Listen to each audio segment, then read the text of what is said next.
जी। महाराज जी इनका थोड़ा हंसी वाला प्रश्न है। और महाराज जी खूब जोर का भजन कीर्तन करने वाली भार्या चाहता हूँ, इसका चयन मैं कैसे? हेलो। प्रभु से प्रार्थना, अच्छी बात है, अच्छी बात। और आपके जैसा दिव्य बालक। हाँ, अच्छी बात है। और आप वो अवस्था भी बता दीजिए कि मतलब देखो बच्चा, उतने वर्ष तक उसका पालन पोषण करके फिर उसे विरक्त मार्ग में वृंदावन। पहले दुल्हन तो मिले यार। देखो, प्रेमानंद जैसा तो प्रेमानंद है। भगवान अद्वितीय सबको बनाते हैं, कुछ ना कुछ फर्क रखते हैं, नहीं रखते? तो हमारे जैसा लड़का तो या तो हम ही आए आपके यहाँ, तो तुम तो अभी इतनी अवस्था के हो। अब या तो हम मरे और फिर तुम्हारे अंश से पैदा हो, तब ये बात है। तो ये तो अब होगा नहीं, क्योंकि हमको तो जाना है श्री जी के पास, अब जन्म होना नहीं। तो अब हमारे जैसा मतलब एक भक्त समझो, भक्त पुत्र पैदा हो, लेकिन हमारे जैसा भक्त पुत्र। महाराज जी उससे पहले पत्नी तो आ जाए। आए भार्या सुंदरो सखू भाई। सक्कू भाई जैसे। आंग तो बहुत गुरु ऊंची है। सखू भाई जैसी पत्नी हो, प्रेमानंद जैसा लड़का हो, तो फिर बाप कैसा होना चाहिए? बात ये तो देख, तुम्हारी मांग तो है जैसे, नहीं मतलब हीरे का हार हो, स्वर्ण की करधनी हो, तो रकम कितनी तुम्हारे पास? बात समझ में आ रही कि नहीं? तुम्हारा साधन बल क्या है? अगर भगवान श्री कृष्ण को पुत्र रूप में नंद यशोदा ने प्राप्त किया तो उनका भजन देख लो। अगर मनोयोग के अनुसार पत्नी प्राप्त की करदम जी ने, तो 10,000 वर्ष तक तपस्या की और भगवान प्रसन्न हुए, तब उनसे मांगा तो देवहूति रूप पत्नी, और भगवान कपिल देव जी पुत्र रूप में प्रकट हुए। तो बढ़िया मांग है तुम्हारी। अब जैसे कह दे कि हमको अमुक चीज चाहिए, तो हमें लगता है उसके लिए हमारे पास रकम होनी चाहिए, ऐसे हमारे पास तपस्या होनी चाहिए। हमारे पिता ने कभी पादुका जीवन में नहीं पहनी और किसान थे। गुरु की पादुका झोली पे, गीता जी, रामायण, गंगाजल, ये साथ 10 बजे 11 बजे तक बैल की तरह मेहनत करते, हल जोतते नंगे पैर, और फिर स्नान करके गुरु की पादुका का चरणामृत पीते, गीता और रामायण का पाठ करते, और खड़े होकर आसपास देखते कोई संत महात्मा दिखाई दे जाए, तब फिर जो भोजन आया रूखा सूखा उसे पाते, और हर समय नाम जप करते हुए। और कभी बनियाइन कुर्ता नहीं पहना, एक नीचे अचला एक ऊपर अचला मार्किन का। भीषण सर्दी में कभी स्वेटर कभी बनियाइन कर। ऐसे महान तपस्वी ब्रह्म ऋषि, 1 रुपया कभी बेईमानी का नहीं आ सकता, एक भी कोई अधर्माचरण घर गृहस्थी में नहीं कर सकता, मोहल्ले में प्याज लहसुन नहीं आ सकता। मतलब ऐसे पांडित्य, ऐसे भागवतिक भाव। और शाम के जब पूरा परिवार बैठता, तब भागवत की चर्चा होती, सब भागवत सुनते, अपनी अपनी सैया में जाओ, 4 बजे फिर उठ के फिर शुरू भगवत कीर्तन, भगवान नाम, शंखत ध्वनि, आरती, पूजा। और माता जी हर समय, एक 2 खंडा का मकान था, 2 खंड का, ऊपर वाले खंड में राधा कृष्ण की मूर्ति सामने रखे, वो जपे में बैठी रहती हर समय। तब प्रेमानंद जन्मा उनके घर में। पूर्व का ऐसा थोड़ी कर्म, बचपन से ही भागवतिक संस्कार, भगवत। हम ये कहते हैं भगवान आपकी अभिलाषा पूर्ण कर सकते हैं, पर उसके लिए बहुत तपस्या होनी चाहिए। हजारों महात्माओं का सेवन पिताजी ने किया, हजारों महात्माओं का। 8-8, 10-10 महात्मा रोज आते रहते, सबका चरणोदक, सबको भोजन, सबको आने जाने की कोई दक्षिणा व्यवस्था। किसान आदमी, मेहनत की कमाई। तो उसका प्रभाव पड़ा कि हम कई लोग भगवान के मार्ग में हैं, कई, और सब ईमानदारी से तपस्या भजन करने वाले। संसार का ऐसा नहीं, साहब नियम संयम से केवल अपने अपने भजन मार्ग में लगने वाले। तो असंभव नहीं है, जब भगवान मिल सकते हैं तो फिर सब कुछ हो सकता है, पर उसके लिए बच्चा बहुत तपस्या चाहिए। तो ऐसा सखू बाई जैसी, सखू बाई के लिए भगवान बंध गए, नहीं बंध गए, बंध करके स्वयं अपने को बंधन में डालकर सखूबाई बनकर उनके पति की सेवा, सखूबाई को मुक्त कर दिया। भगवान मुक्त बंधन में बंध गए और भक्त बंधा उसको मुक्त कर दिया। हमें लगता है तुम बच्चा थोड़ा सा ऐसी भावना करो कि भगवान कृपा करे, हमारे अनुकूल पत्नी दे दे, कोई भगवत भक्त पुत्र मिल जाए, ये बढ़िया है, ऐसा भाव करो।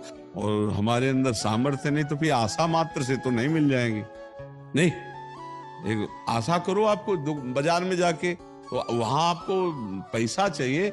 ऐसे ही संसार में सच्ची मानना, बिना भजन और पुण्य के बिना कुछ नहीं मिलने वाला।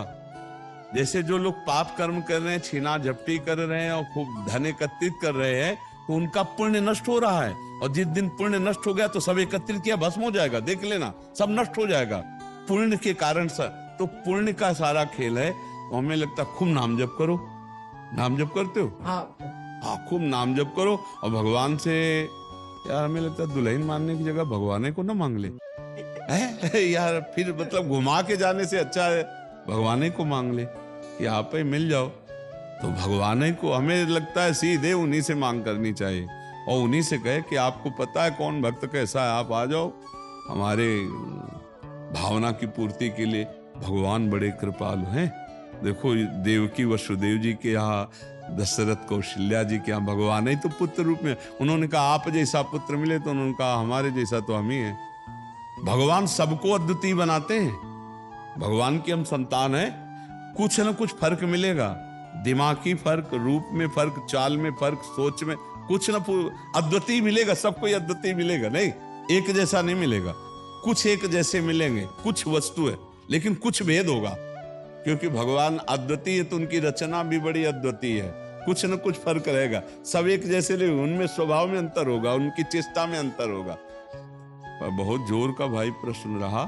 अब याद रखेंगे कि सखू बाई जैसी पत्नी मिले और प्रेमानंद जैसा पुत्र मिले, पर पिता कैसा होना चाहिए इसमें? तीनों चीजें तुमने माता और पुत्र की बात की, पिता कैसे होना चाहिए? राधा नाम जप करो। राधा नाम जप करो, डट के जप करो, डट के जप करो। कोई बात दुर्लभ नहीं, लेकिन मतलब अभी संसार में ये हो गया है प्रभु जी की, मतलब एक माँ जो है मतलब कि 4 बच्चों का पोषण कर सकती है, लेकिन 4 बच्चे मिलके एक माँ को पोषण नहीं कर सकते। इसलिए हम चाहते हैं कि थोड़ी भक्ता मिले, बस, और कोई डिमांड नहीं। थोड़ी भक्ता मिले ये तो चल जाता। आपने बहुत ऊंची बात कह दी ना।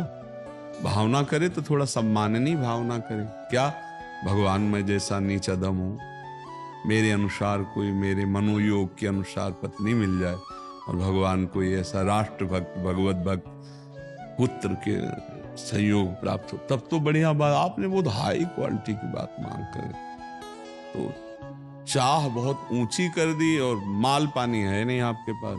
तो ऐसा नहीं कि एक से एक तपस्विनी, एक से एक जितेंद्री साध्वी है। भगवान कृपा करे तो ऐसा भी संग मिल सकता है, पर बहुत सावधान होकर पहले खुद को तैयार करो ना।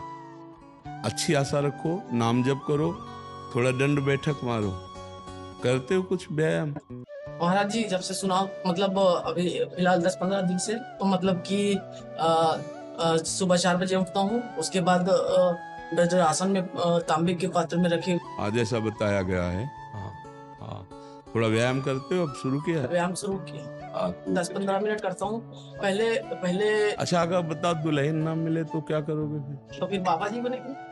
अगर मांस मछली भी खाएगी तो नहीं करेंगे के साथ। मांस मछली भी खाएगी, लहसुन प्याज भी खाएगी। वैसे आजकल जो दुल्हन को मांग रहे हो, भगवान ब्रह्मा जी कोई नई रचना करे हो तो हमें नहीं लगता सही लई तो बहुत कठिन लई। आजकल के भगवान कृपा करे, आजकल की बच्चियां बहुत और बच्चे भी बहुत ऐसे रजोगुणी, तुम्हारे जैसे सात्विक बच्चे तो बहुत कम मिलते हैं ना। तो भगवान से प्रार्थना करो, भजन करो, और अगर ब्याह ना हो तो बढ़िया बात सोचे हो, फिर भगवान के मार्ग में स्वयं चल दे, स्वयं प्रेमानंद बन जाए, प्रेमानंद में मगन हो जाए। इच्छा भी नहीं है ब्याह करने की, माता की थोड़ी चाह है, इसलिए तो। इच्छा नहीं है इसकी, माता पिता चाह रहे हैं कि नहीं, माता चाह रहे हैं, पिता का ध्यान। पिता का शरीर पूरा होगा। कै भाई हो? तो बड़ा कौन है? बड़े हैं, उनका ब्याह हो गया है? हाँ तो ठीक है, तुम आप इंतजार करो, सखू बाई जैसी कोई देवी मिले, और ना मिले तो फिर भजन के मार्ग में निकल पड़ना।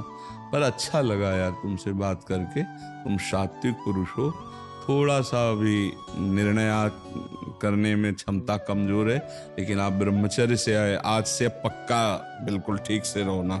और अगर ब्याह हो, स्वतः ब्रह्मचर्य होता है, हम कभी अपनी चेष्टा से नहीं करते। हाँ ठीक है। आप क्या होता है बच्चा, जब प्रारंभ में हम स्वयं चेष्टा से नष्ट करते हैं, उसका अभ्यास बन जाता है। वो फिर स्वाभाविक नष्ट हो। अगर प्रारंभ से ब्रह्मचर्य, जब तक गृहस्थी में जाए तब तक ब्रह्म, तो जब गृहस्थी में जाएगा तो इसके द्वारा संतान भी बहुत बलिष्ठ और विवेकवान पैदा होगा। ब्रह्मचर्य बहुत अमोघ शक्ति है।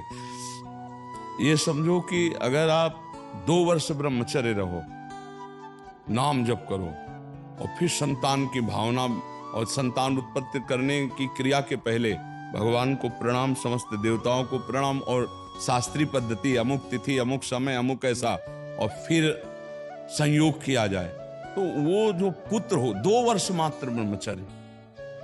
फिर यहाँ तो गर्भस्थ शिशु हो जाने पर भी ब्रह्मचर्य नहीं रहते, तो इसीलिए वो आचरणविहीन संतानें होती। इसका बड़ा प्रयोग का जो शास्त्रीय पद्धतियां हैं, इनका बड़ा बल है। जिस समय भगवान कश्यप जी ने ब्रह्मचर्य धारण करके और विनता और कद्रुप है, तो विनता से गरुण भगवान पैदा हुए, अरुण भगवान पैदा हुए, 2 पुत्र, जो अरुण जी सूर्य के सारथी और गरुण जी हरि के वाहन, और कद्रु से भगवान शेष जी पैदा हुए, वासुकी जी पैदा हुए। ये देखो ब्रह्मचर्य का चमत्कार। वो ऐसे नहीं, जब संतान प्रकट करते थे तो बहुत वर्ष ब्रह्मचर्य रह के तप करके तब फिर संतान प्रकट करते थे। अब जैसे गंदे आचरण, गंदा पेय पदार्थ पे गंदी भावनाएं, तो वैसे संतानें होती। अगर वास्तविक अपने जीवन में अपनी संतान की उन्नति चाहे तो कुछ समय तक ब्रह्मचर्य रह करके तब ऐसा, और जब गर्भ में बालक आ जाए, ये पता चल जाए गर्भ, तो कभी संयोग ना करे, फिर भगवान नाम कीर्तन, खान पान साथ, तो उस बालक में, गर्भस्थ शिशु में भक्ति के परमाणु आ जाएंगे, और वो चाहे राष्ट्र भक्त बने, चाहे भगवत भक्त बने, वो नाम रोशन करेगा। अब आजकल वासनाओं से सब खेल हो रहे हैं, तो इसीलिए संतानों में वो ओज, तेज, वो संयम नहीं पाया जाता। ब्रह्मचर्य बहुत बड़ी तपस्या है, बहुत बड़ा जीवन है, जिसको लोग समझ नहीं रहे। छोटे छोटे बच्चे ब्रह्मचर्य की हानि कर रहे हैं। ब्रह्मचर्य को बहुत संभालना चाहिए। मोबाइल से के दोषों से बचना चाहिए, गंदे दोष करेंगे तो उससे हानि हो जाती है। ठीक है बच्चा, नाम जप करो, थोड़ा दंड बैठक मारो और अपने अच्छे भाव से रहो, और इंतजार करो जब ऐसा कोई संयोग बन जाए। 26 के हो, कई साल इंतजार करोगे? 36 तक। 36 तक देख लो भाई, अगर जिंदा रहे तो 36 के बाद फिर मिल लेना। ले आप ठीक है।